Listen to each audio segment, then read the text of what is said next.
ರಾಜ್ಯದಲ್ಲಿ 2ನೇ ಅಂತಾರಾಷ್ಟ್ರೀಯ ಏರ್ಪೋರ್ಟ್ ನಿರ್ಮಾಣಕ್ಕೆ ಈಗಾಗಲೇ ಜಾಗ ಹುಡುಕಾಟ ಮಾಡಲಾಗ್ತಾ ಇದೆ. ಇಂದು ಅಥವಾ ನಾಳೆ ಕೇಂದ್ರದ ಅಧ್ಯಯನ ತಂಡ ರಾಜ್ಯಕ್ಕೆ ಭೇಟಿ ನೀಡಿ ಚರ್ಚೆ ಕೂಡ ನಡೆಸಲಿದ್ದಾರೆ. ಇದರ ಮಧ್ಯೆ ಶಿರಾ ಬಳಿ ಅಂತಾರಾಷ್ಟ್ರೀಯ ವಿಮಾನ ನಿಲ್ದಾಣ ಮಾಡುವಂತೆ ಒತ್ತಾಯ ಕೇಳಿಬಂದಿದೆ. ವಿಮಾನ ನಿಲ್ದಾಣಕ್ಕಾಗಿ 35ಕ್ಕೂ ಹೆಚ್ಚು ಶಾಸಕರು ಪತ್ರ ಬರೆದಿದ್ದಾರೆ. ಉತ್ತರ ಕರ್ನಾಟಕ, ಚಿತ್ರದುರ್ಗ, ತುಮಕೂರು ಶಾಸಕರಿಂದ ಪತ್ರ ಬರೆಯಲಾಗಿದ್ದು, ಶಿರಾದಲ್ಲೇ ಹೊಸ ಏರ್ಪೋರ್ಟ್ ಮಾಡುವಂತೆ ಸಿದ್ದರಾಮಯ್ಯ ಕೇಂದ್ರ ವಿಮಾನಯಾನ ಸಚಿವರಿಗೆ ಶಾಸಕರು ಮನವಿ ಮಾಡಿದ್ದಾರೆ. ಶಿರಾದ ಬಳಿ ಏರ್ಪೋರ್ಟ್ ನಿರ್ಮಾಣಕ್ಕೆ ಯೋಗ್ಯ ಭೂಮಿ ಇದೆ.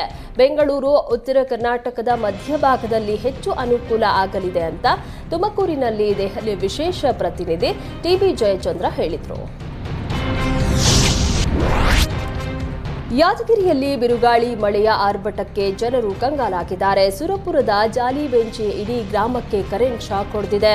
ವಿದ್ಯುತ್ ತಂತಿಗಳು ಏಕಾಏಕಿ ಕುಸಿದು ಬಿದ್ದಿದ್ರಿಂದ ಜನಜೀವ ಉಳಿಸಿಕೊಳ್ಳುವುದಕ್ಕೆ ಎದ್ನೋ ಬಿದ್ನೋ ಅಂತ ಓಡಿ ಹೋಗಿದ್ದಾರೆ.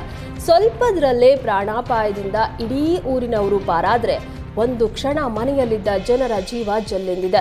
100ಕ್ಕೂ ಹೆಚ್ಚು ಟಿವಿ, ಫ್ರಿಡ್ಜ್, ಫ್ಯಾನ್ ಸೇರಿ ವಸ್ತುಗಳು ಸುಟ್ಟು ಭಸ್ಮ ಆದರೆ ಬಸಲಾದಿ ರಾಜಾ ಅಹ್ಮದ್ಗೆ ವಿದ್ಯುತ್ ತಗುಲಿ ಆಸ್ಪತ್ರೆಗೆ ದಾಖಲಿಸಲಾಗಿದೆ. ಇನ್ನು ಸುರಪುರದ ಬಹುತೇಕ ಹಳ್ಳಿಗಳಲ್ಲಿ 45 ವರ್ಷಗಳ ಹಿಂದೆ ಅಳವಡಿಸಿರುವ ವಿದ್ಯುತ್ ತಂತಿಯೇ ಇದೆ. ಮಳೆ ಗಾಳಿ ಜೋರಾಗ್ತಾ ಇದೆ. ಬೇಸಿಗೆಯಲ್ಲಿ ತಂತಿ ಬದಲಾಯಿಸಿ ಅಂತ ಜನ ಮನವಿ ಮಾಡಿದ್ರು.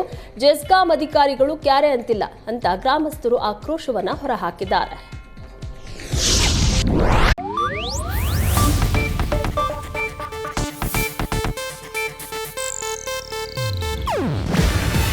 ಇದು ಏಷ್ಯಾನೆಟ್ ನ್ಯೂಸ್ ನೆಟ್ವರ್ಕ್ ಪ್ರಸ್ತುತಿ.